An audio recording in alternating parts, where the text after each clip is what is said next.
You scratch my back, I'll scratch your back. Exactly. म तिमीलाई अलिकति टेक केयर गर्छु, तिमी मलाई अलिकति टेक केयर गर. म भए बेलामा तिमी अलिकति नदेखा गरिदिन्छु, तिमी भए बेलामा तिमी अलिकति नदेखा गरिदेऊ.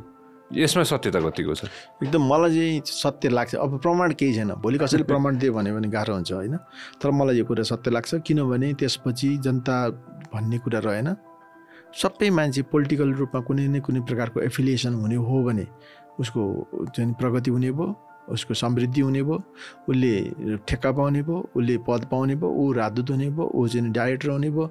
यदि कुनै पनि पोलिटिकल पार्टीसँग ऊ चाहिँ आबद्ध छैन भने, जति चाहिँ क्षमतावान भए पनि, जति इमान्दार भए पनि, जति देशभक्त भए पनि उसले केही नपाउने अवस्था सुरु भयो.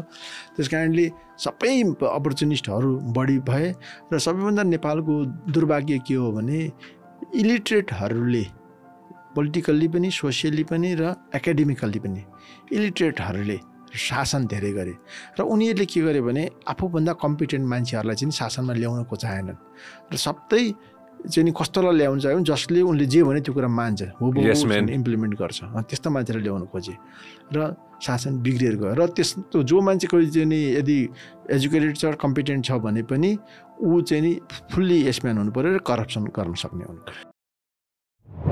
व्यास मिडिया नेटवर्क.